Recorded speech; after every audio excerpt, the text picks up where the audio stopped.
and I'm joined today by Ilona Lopari. Welcome to the show, Ilona. Thanks so much, Aaron. Glad to be here. Could you tell people a little bit about yourself, please?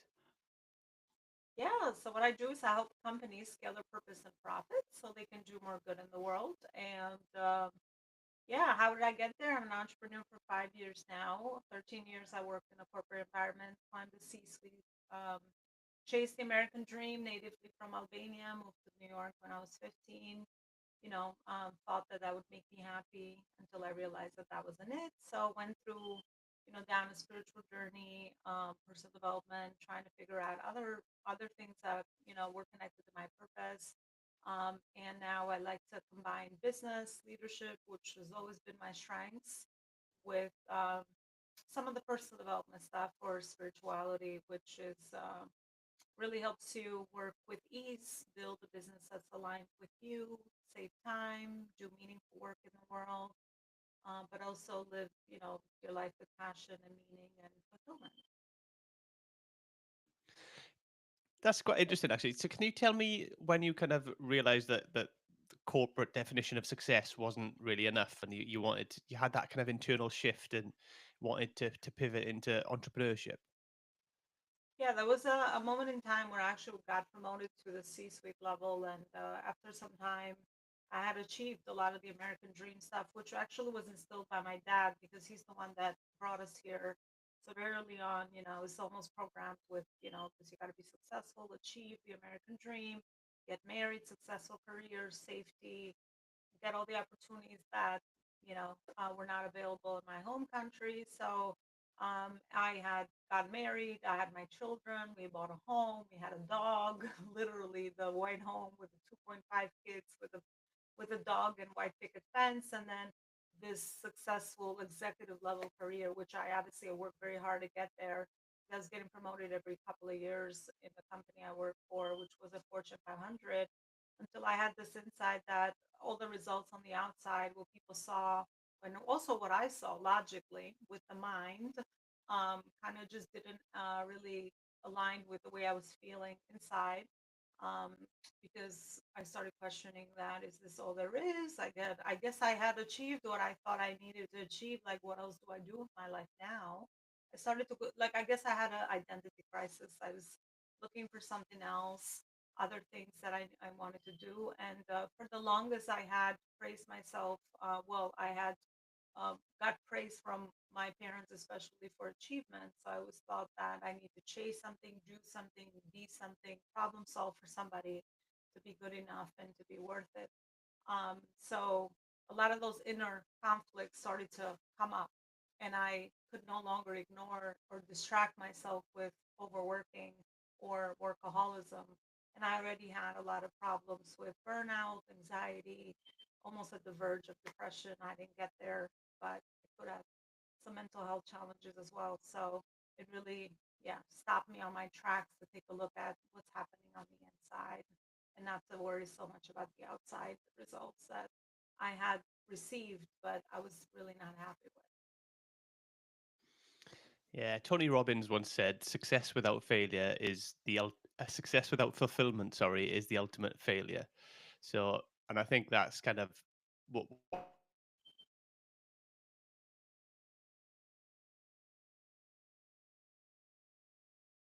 with you. But if you're not fulfilled inside, then you're not going to be happy, really. Yeah, and you got cut off a little bit, but yeah, I mean, that's kind of how I got to understand that there's a whole other level because I thought that the success, the way I had defined it from the outside in, was the way that I knew how to define success. But there was a whole other inner journey that needed to get explored so that I could really feel fulfilled and connected to the work I was doing, or even to the life I was living, or the day to day happiness and joy and gratitude, which now are emotions that I have fed and focused on. So, um, yeah, there's all the outside achievements cannot make you happy when you're doing them for the wrong reason. So now I like to say I happily achieve because it's connected to my purpose. It's no longer ego driven, but it's more heart driven and it's intuitively driven towards the thing that I think will be my contribution towards myself and others. Yeah. Do you help others kind of redefine their idea of success and find that fulfillment as well?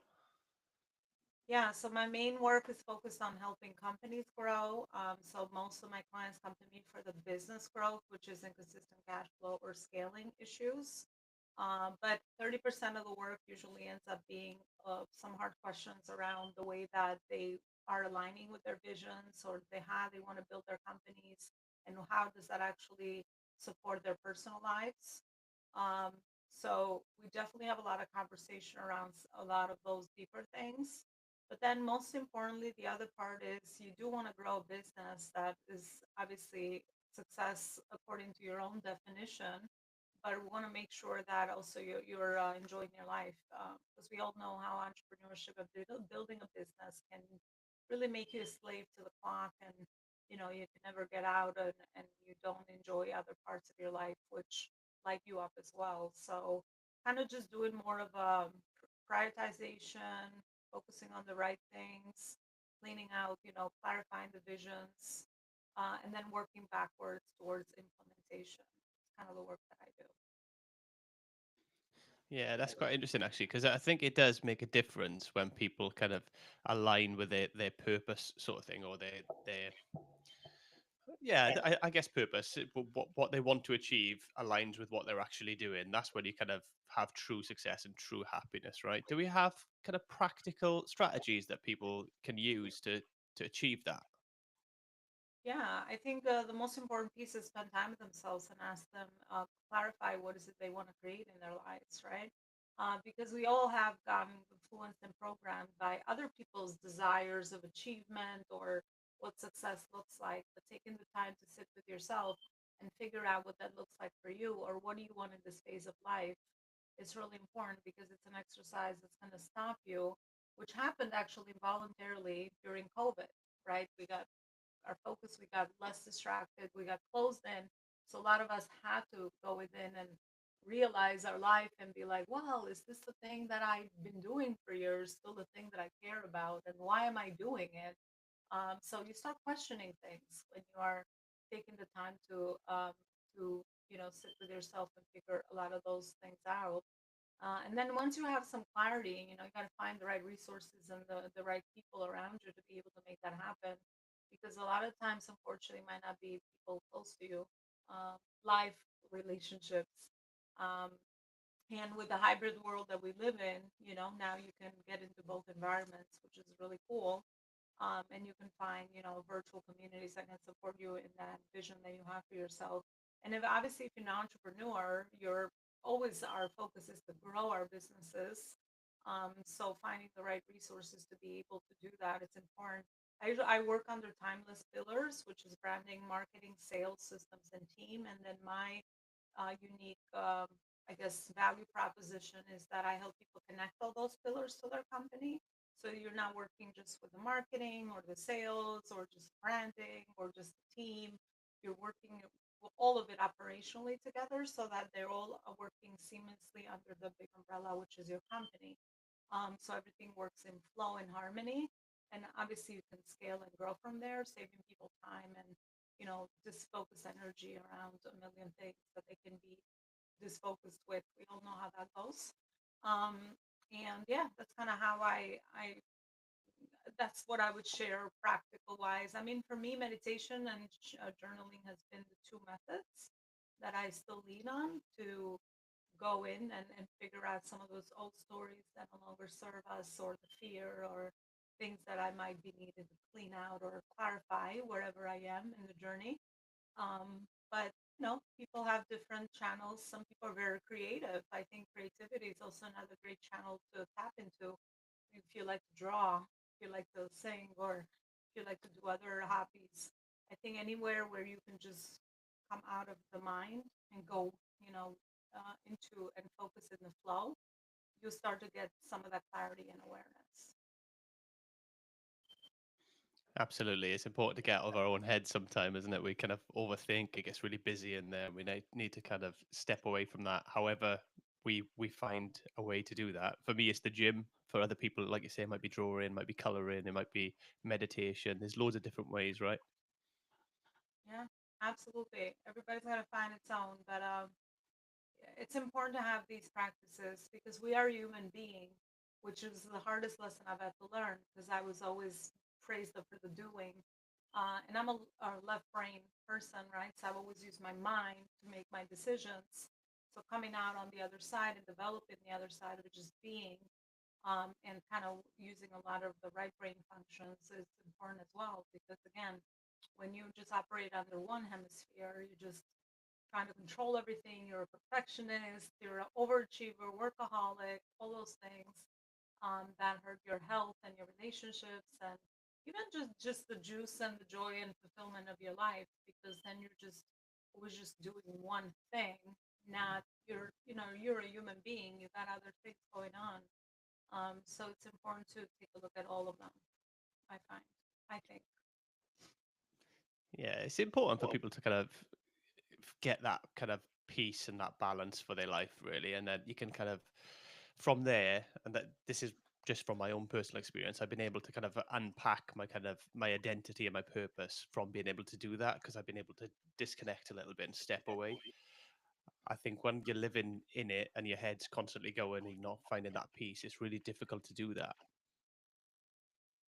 Yeah, I mean, shifting between the macro and the micro is important because most of us, especially as an entrepreneur, it's always something to do. Um, so it's hard to kind of go back out and look at the bigger picture of what you're trying to create because every day seems like a puzzle piece exercise. We're just like putting puzzle pieces together. So I think, yeah, it's important to have, practices in our lives to be able to do so, or even people that can support you with that. Because as humans, we can't see our blind spots, and we can always hold the spaces that we need for ourselves to be able to take a look at some of that stuff. Um, so, yeah. Absolutely. And do you think it's really important for people to be able to kind of uh, find their identity and purpose when it comes to business and kind of driving their business forward? Well, it's crucial in the world we're living in, which is the era of authenticity, because we have so much advancements of technology. So now it's become almost a need to be able to be authentic. And how can you be authentic unless you know thyself? And when you're building a brand, whether it's your personal brand or your company brand, there's always a face behind, and people want to know what's behind, the human that you are, you know, being exposed in front of them, I guess is the right word to say. So it's become very important to be able to be authentic, but the only way to do so is you have to go through that journey figuring that out. And who are you truly as a leader, as the founder, as a CEO? Because the more you do that, the more you can start to attract the right clients, the right partnerships, the right relationships. Because business is really much like personal life. It's all about human relationships anyway, right? So there's a lot of mirroring of personal and professional. So I like to always like work with both spheres.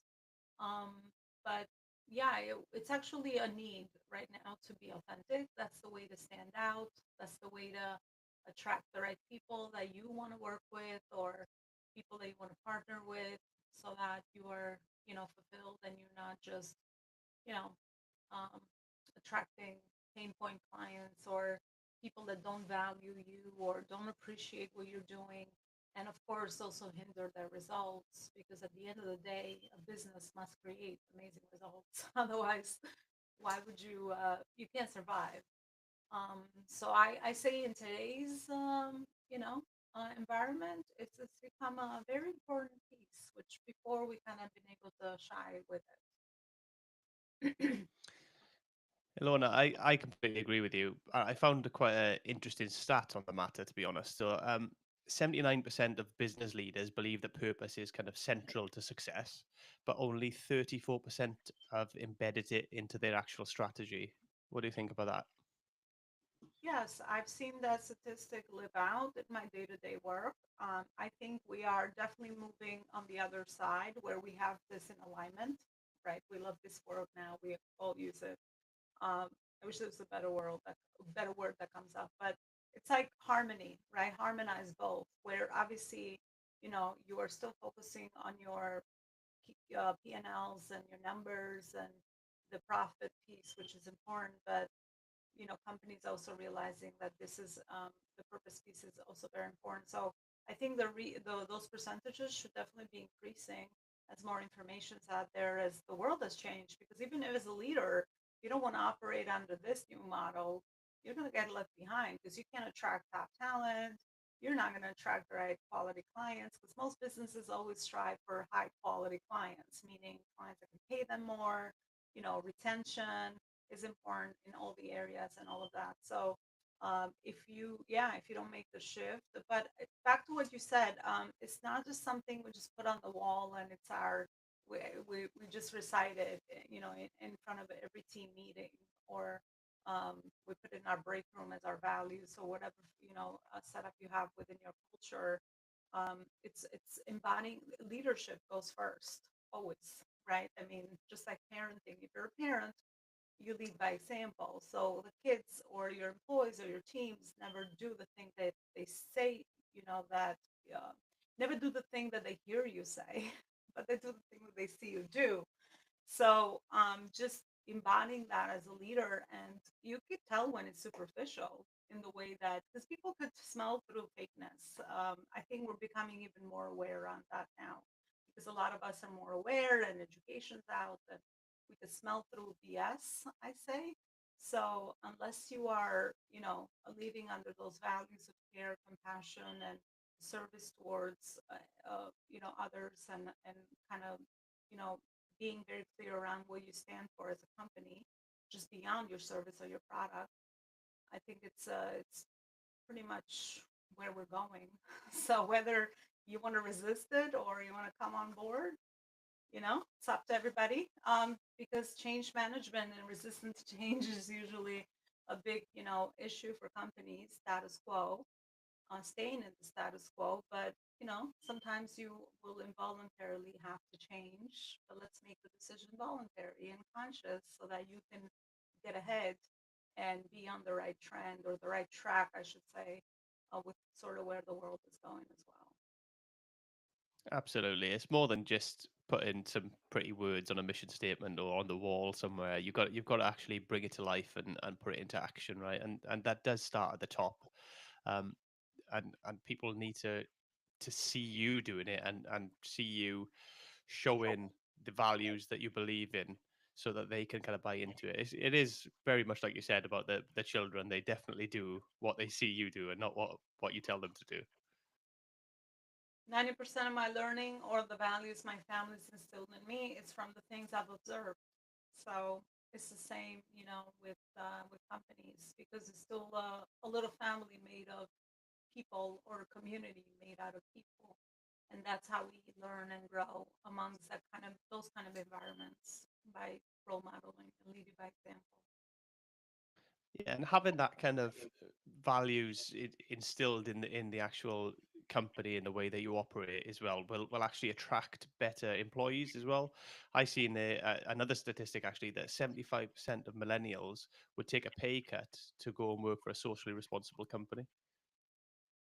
Absolutely. It will attract the team that's going to, I'm just forgetting the two words. I made a post about this, where are you attracting people that are just coming in for the wrong reason, riding the wave, getting what they want, ego driven, or are you attracting people that are there for the mission, the cause, the purpose, which are going to be your best team, your most loyal people, people that are going to learn and grow with you throughout the mission, because we all know the costs of turnover and hiring and all those processes and systems, and how much time and energy and money they take. So somebody that has those values already, and you already have those values portrayed within your company, they're just going to resonate with it. Because even here as a podcast, you have listeners that are going to listen to this and not going to resonate because their values don't resonate with this conversation. So you're not going to attract that listener. It's the same in a company. If you don't have that clarity around what is it that you stand for and what are those values, um, or even if you do, then that's actually making your job easier, because then you already know what you stand for, and you're going to attract those type of that type of talent, which stops wasting your time with onboarding the wrong people, which tomorrow might be a toxic person in your team, which will infect everybody else. So Yeah, either way you go, I think it's like the foundations of anything we do, because that then opens up the path for the right people to come on board, attracted towards you. But anyone that's contributing and growing, I have seen those were the two factors missing, which is why I left where I was. I've seen this firsthand. And the company lost the top performer because I was one. I was getting promoted every couple of years. Obviously, I was adding value. And the results also showed same thing.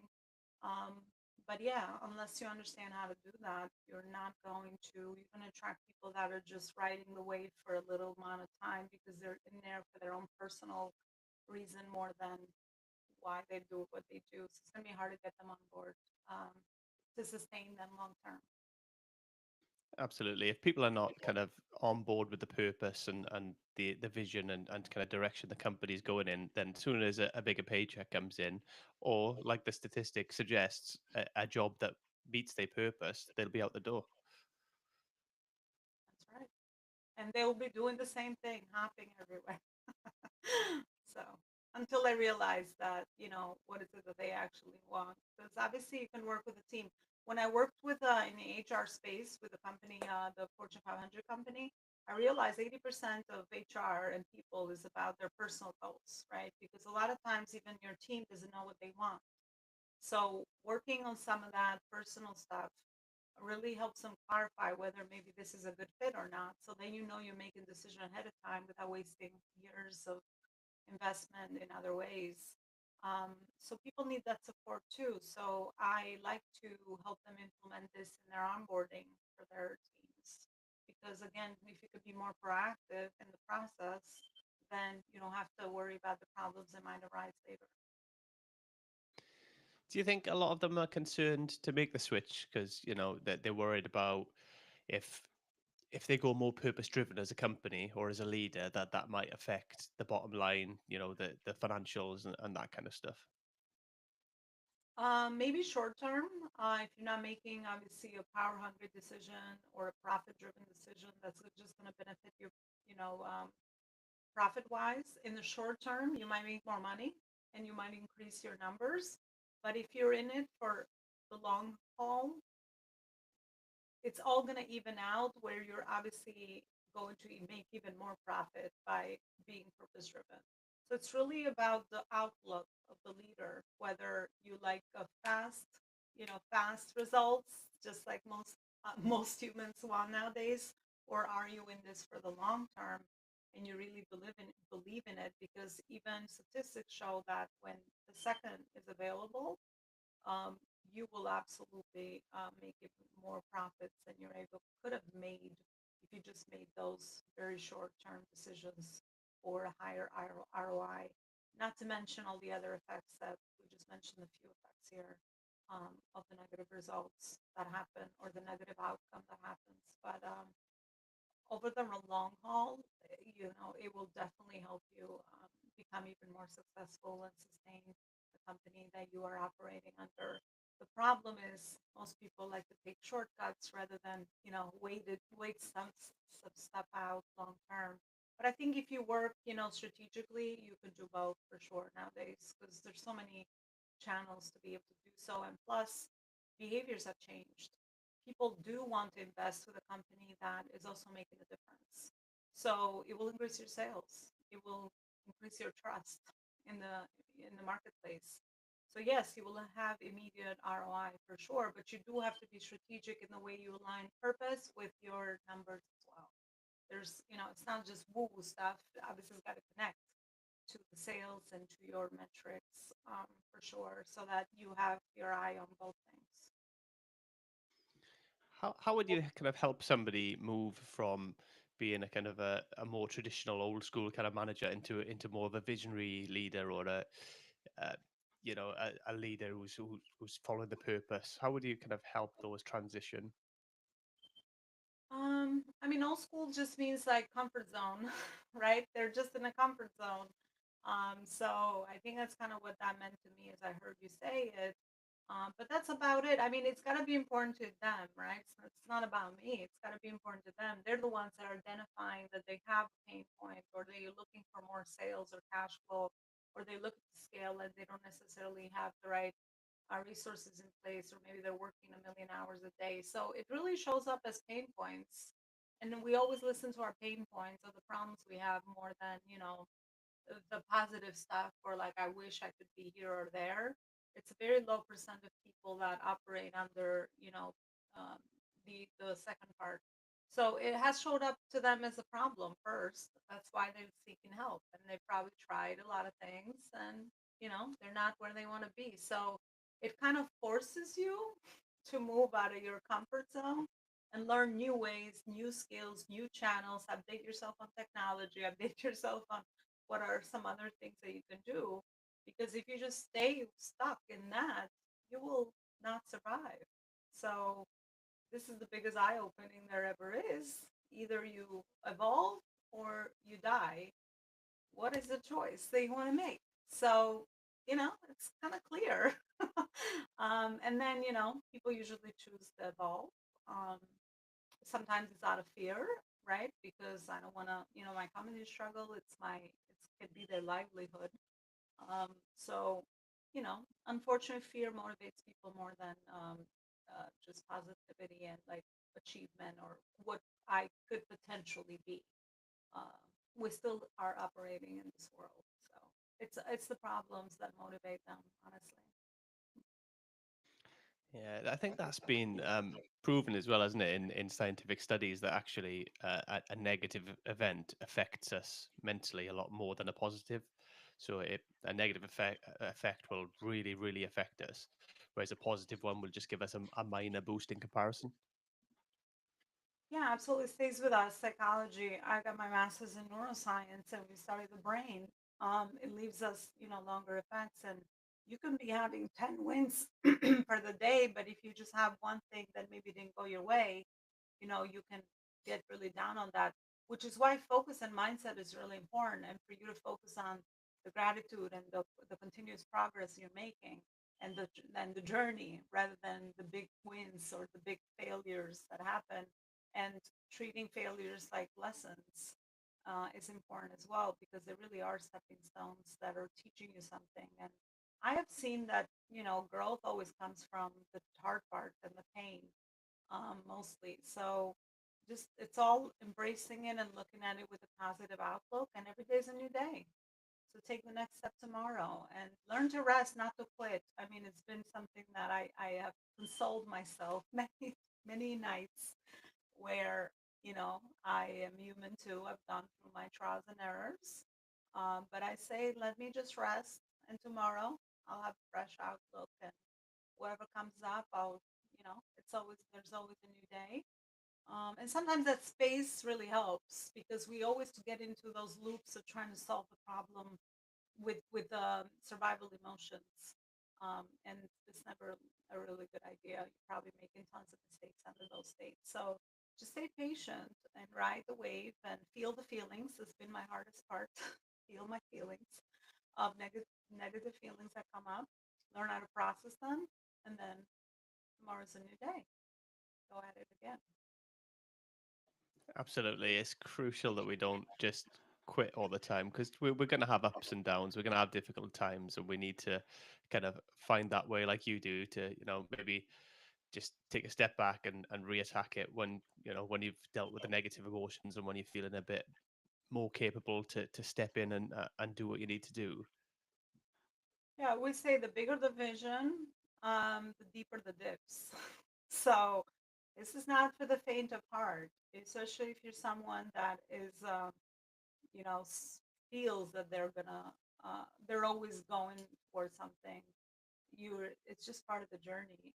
But what happens is that you never go back to the old state. I love that I learned that part, because sometimes the brain would be like, well, I did all this work, and we would go into victimhood. But when I learned that you never go back to your old state, but you're always like getting better and better and better and continuously improving, I said, okay, so that's good. At least, I have gained all the experience, so I will not go back to that old version of me. But it's always going to be like that. I think as you get mature in business, those loops kind of you can start to anticipate them and predict them a little bit more wisely and better, which is why I work a lot with awareness levels and consciousness because the more you could see, the more you know how to ride that, and the more you know how to make decisions that are innovative, authentic, and you know how to move forward faster, especially when you have pain or losses or challenges. But yeah, that's really the work at the end of the day, so you could see more and you can be ahead of time, I guess, in a way, but also ride the timing because timing in business is everything. Business is like a chess game, like almost like knowing when to make your moves and when. So intuition is very powerful, and we all have it. But the more you can, tap into it, the smarter decisions you will make uh, for your company. Yeah, and again, I come back to the vision and the purpose because that's kind of your sat nav, right? That's your guide. That's where you're heading. So even if you come off the route, you might go take a wrong turn, but it's going to help you eventually get back on track to heading towards that vision of where you want to be. Your vision and your purpose is your light in the darkness, right? Because not every you can't see the whole path, right? I mean, that's the point why we call it a vision. Otherwise, it would be reality. Then we don't have to worry about it. Then we already know it. It has already happened. But to me, that's how I visualize it all the time. The vision, the purpose is your light, your individual light. So it's important to keep the light on, especially when it's dark or have other people around you that can shine that light on you, because I think that's another important piece. We can't always see our own stuff. So have supportive people around you, community around you, people that could see you when you can't see yourself.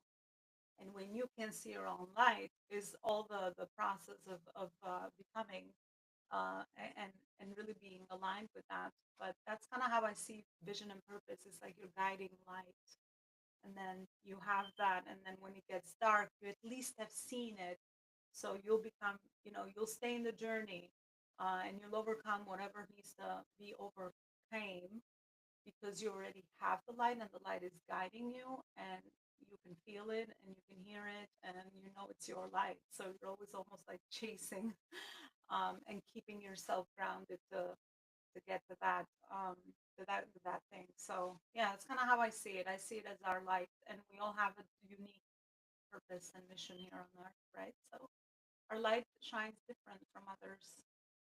So yeah, that's kind of how I see vision and mission and purpose.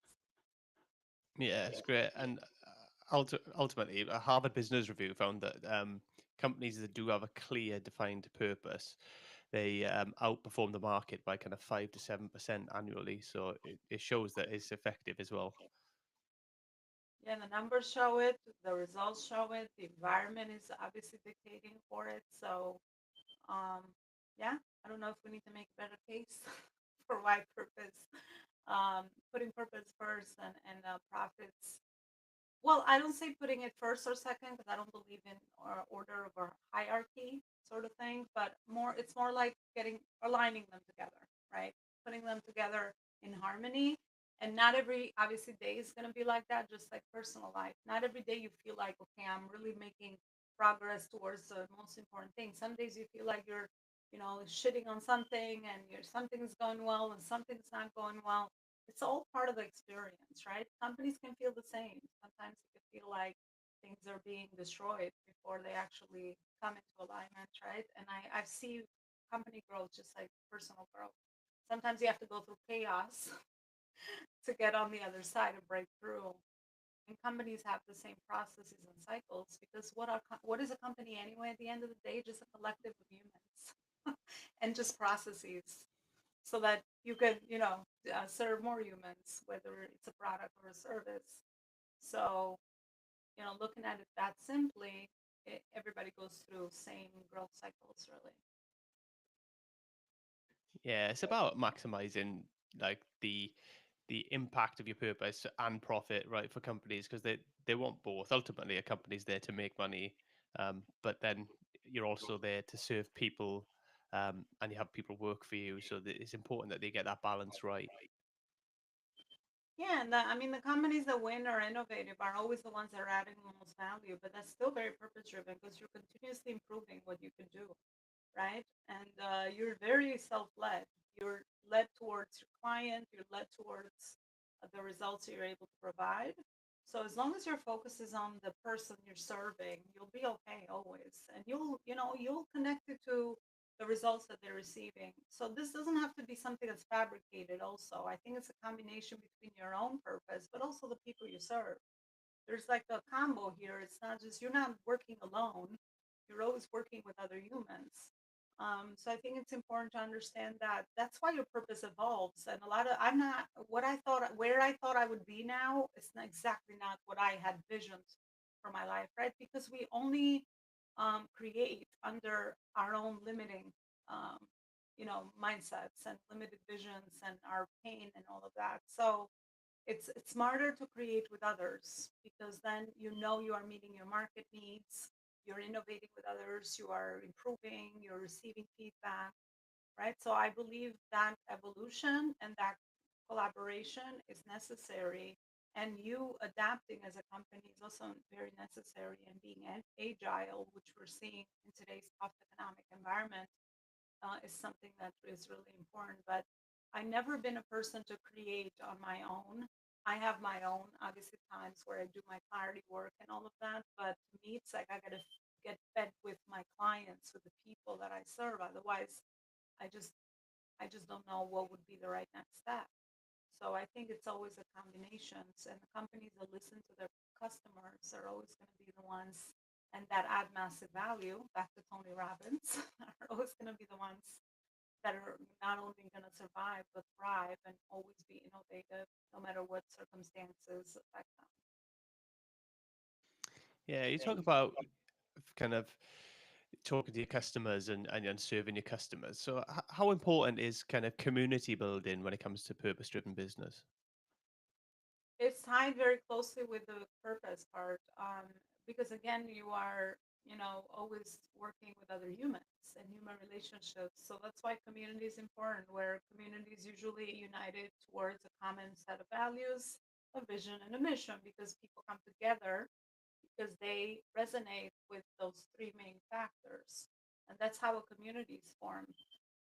So if you're just again sales driven, then you only worry about your product or your service and you get addicted with that. You're like, this is the best thing ever. But if you're missing the other piece of how else to serve the people that you want to help and get them together for that common set of values, vision, and mission, then you're missing a very important factor because you're not getting the best of both worlds where people feel also supported in other ways, not just by your service or your product.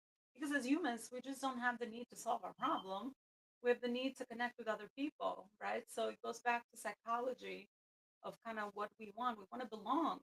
We're social creatures. We want to belong, towards something that's bigger than us. We want to feel supported. We want to connect. And for the longevity of your clients and your customers, obviously, they're smart to be able to do that because people that are going to always be supported by you, whether it's directly with your product or service or in the long term, maybe they'll come back and buy something else that you are launching. You need to be top of mind and you need to be always adding value. It's not like job's done, and now I can just forget about you as a customer because we all know the percentage of investment when we get a new customer versus when we retain our current customers. um, so marketing and sales wise, it would be smart to create community within our companies for sure. Yeah, I see kind of social media and the way it's used by a lot of companies, and it's very much kind of just pushing a message or, um, promoting the company and stuff like that, rather than actually trying to engage the community or engage their customers. And I think that's somewhere that a lot of companies, not all companies, some companies are very good at it, but a lot of companies are kind of missing out on that opportunity to engage the customer, and have that authentic connection. Yeah, I mean, community engagement is a big pain point for tons of companies, and all of us at the end of the day, because again, it's tougher in an environment where there's distraction, right? So I think if it's more isolated communities, Obviously, people are more engaged. But with the virtual space, you can potentially join a million communities, so you don't know what communities you're part of. So I'm big on quality about that as well. Just joining communities where you can actually really add value, especially business communities where you're not just there to get a client or not just there to promote your stuff. But when it comes to companies that don't really have a community strategy, so to speak, of engagement, yeah, you're missing out because I mean, what's the point of that? There's no engagement. You can't get access to information. You can't get access to feedback from your people. It's just you kind of just spitting out your offers. You probably don't even get sales, because you lack engagement. And yeah, I mean, that's a big struggle.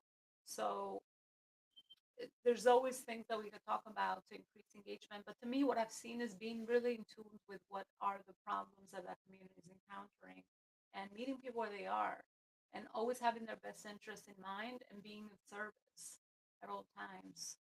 And if that's the right energy in there and the pure intention behind what you do, people eventually pick that up, and you start to increase your engagement. But if your purpose is just to use it as like a sales board, then you might as well not waste your time because it's not going to even help you with your sales. It's just going to be just a waste of time at the end of the day. So it defeats the purpose of a community, really is. So it takes energy to build a community and keep it going. It takes just like success. You can reach success, but it's hard to keep it up, right? So I say community building is the same because even that's got its phases of like going down on engagement, going back up. You gotta always innovate. Also, it's a job. So yeah, companies that invest in that are definitely the ones that see the returns on their investment. Absolutely. And people are fed up of being sold to now, right? I know I am, because there's just constant getting rammed down your throat on social media all the time. So a lot of people are just fed up with that. Absolutely. We're a very mature market. We got information everywhere. I think I read a statistic 95% of our decisions already made when we're buying a product because we've already consumed. So even when people get on sales call, it's really just a matter of, speaking to a human. Sometimes they just need a human, right? Because they already have made a lot of those decisions to buy. Um, but yeah, I mean, cold marketing, bait marketing, all these types of marketings don't work anymore because it's saturated, right? It's been there, done that. People want something new. Plus, there's a lot of distrust um, that has been caused by just being able to have a very low ticket to entry in the online space, and anybody could go in and say a lot of things and overpromise and underdeliver. So there's a lot of that happening in the background too. So people are definitely more conscious and cautious. So Yeah, absolutely. A bit more clued up and a bit less easy to fool these days. Um, so uh, I heard the term legacy over profit recently. What do you think about that? ask it again. The term I've seen bandied around a little bit is legacy over profit. What do you think about that kind of statement and that kind of viewpoint of business? Huh, interesting. I never heard of it before, but it takes me back to what we're talking about. Whether do you want a fast result or do you want something that's more sustainable, that's more aligned with where you're going and your values, which over time will give you more success anyway. And that would be the legacy when you're in the game long term, and this is just your life's mission rather than just something that you're doing on the side because your level of devotion, of commitment, of clarity of your purpose, of purity of your purpose, of your truth, and the way you make decisions, it definitely is felt when somebody is not coming from a needy, fearful place, but they're very strong and confident in what they do, and they're actually are going to be around for the long term. So, yeah, that's kind of what comes up for me. Are you just a visionary, or are you just someone that is making the decision, on a short-lived basis, the day for tomorrow, and it's more fear-driven, where there's lack and there's not enough. So let me grab what I can now, rather than build, sustainability. And and have some basis and some depth into what they do. Yeah, I've seen this a lot in places that I've worked. Is legacy is difficult to measure, so they don't really buy into it a lot. There's not a lot of stock given to it. Whereas, the day-to-day business, the statistics of what you're actually achieving, you can see those going up and down in real time. So people kind of buy into that a lot more. Yeah, I mean, we live in a material world. I don't want to go spiritual, but in the material world, we get measured by results, money, percentages, um, how many clients we have, how many followers we get, ego-driven measures, right? So yes, that's easier to see because it's in a reality that we all got used to. And the other stuff seems more like out of touch, out of mind. uh, Not everybody obviously is at the level of awareness. They might not even believe it. So that's why it's easier to always stick with black and white. You could see it. Colors, everybody sees their own type of art, right? So uh, I think that's what it is with business metrics as well. Yeah, I get that. Ilona, I want to talk about the life school a little bit. So what can you tell me about it? Yeah, the life school really rose from a moment of insight when I was trying to name my company, and something that aligned with my big vision that I've always had. I've always been someone that you know, um, always wanted to build something. I love the process of building anything from nothing really. So it came to me kind of under an insight that through my personal and professional experience, entrepreneurship is just like school, non-traditional school, but the school of life where you're learning how to make good decisions, when you are learning skills that maybe you're not taught in traditional school. Every day you're put under a test personally, where you're learning something about yourself, you're discovering your gifts, you're discovering your potential, and then you're gaining skills and knowledge and education every day.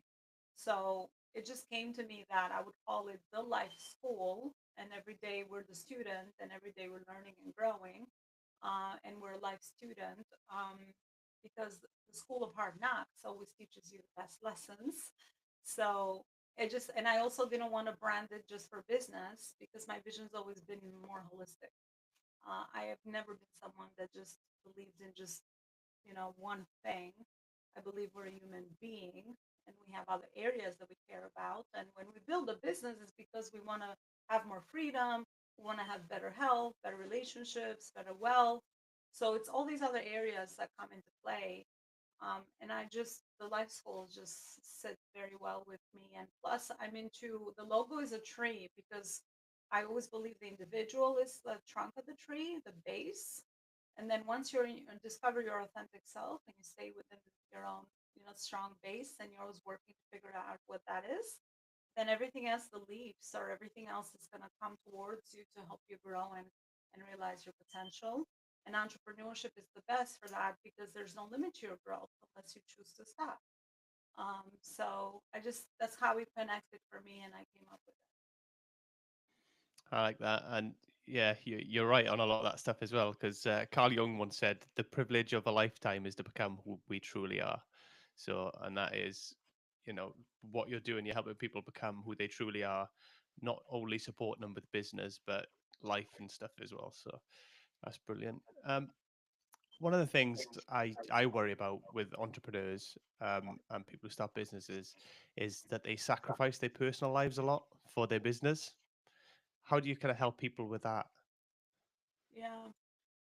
It's because they don't know what they don't know, right? Depending on what their journey has been like, if they don't have the experience, they're just testing and trying. And entrepreneurship could be a big map field of just like trying new things all day, every day. So that wastes a lot of time. So the way I do that is through my gift of focusing people and working on the most important priorities that align their purpose and profit. So all the activities that they're doing are really aligned towards the bigger thing that they want to build. And my gift is to be able to operationally help them connect all those dots. So they're not working doing their branding here and their marketing over here and then their sales over here, but it's all streamlined into their operations, and they have very tight focus on what are the right priorities at this phase of growth? Because even business got its priorities at the different phases of growth, right? When you're a startup, you're just worrying about a cash flow, consistent cash flow, and that becomes your priority, or you just haven't built a brand yet. So you need to put in a lot of energy into other activities like that.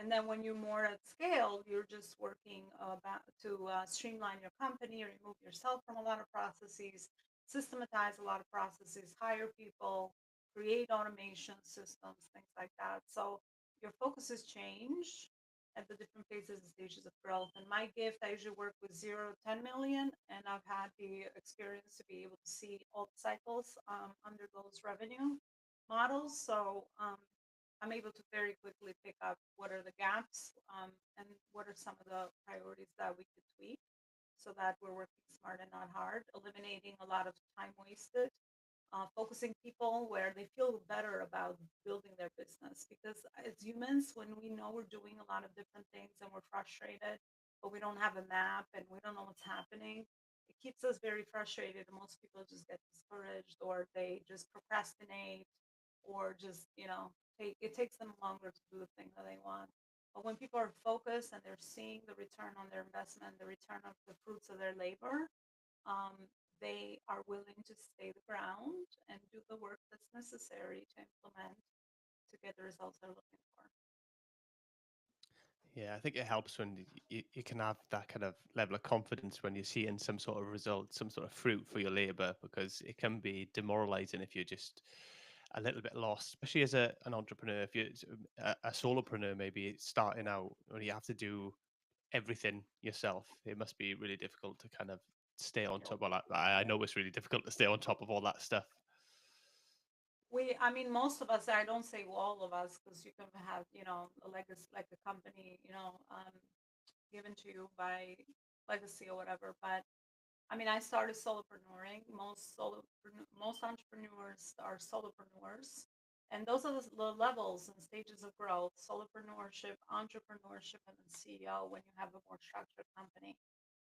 So we all go through the same phases of growth. We all begin, me and myself and I. That was my biggest challenge because I worked with the big teams. So when I went out on my own, I'm like, whoa, it's just me. Like I could have, oh my gosh. Um, so yeah, I mean, we all begin there, but don't stay there. That's the thing. And what I like that I've seen in my experience, Aaron, is that people think they just don't want to grow the business.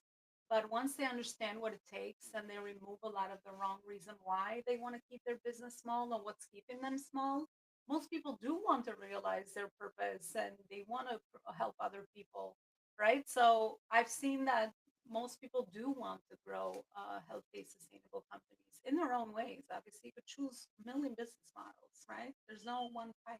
It's just a matter of how you're going to package the thing that you want to do at the end of the day, structuring it out.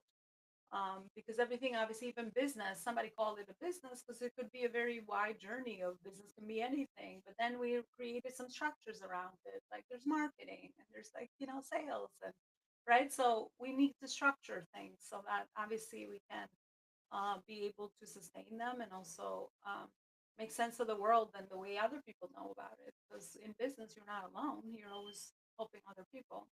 So that's kind of what I've seen in my journey, that once the stuff expands, people don't want to have a small vision and just work for themselves and they become just self employed. Because you have tons of business owners, solopreneurs, they're just like, well, as long as I'm getting my salary, I'm paying myself, I'm paying my expenses, I'll just stay here. Most of the work, I mean, usually those are not my clients anyway, because I'm always looking to scale them. So but most people, once they realize and overcome a lot of some of their personal stuff that holds them back, they really are willing to create impact and grow and evolve because they're doing it for themselves first. They're getting all their fulfillment, right? Because you've got to be selfish before you can be selfless. I would say that because you got to do that for you. You got to be happy first, so that you can then help others. So I've seen that that does not stop people from growing for sure, which is a good thing.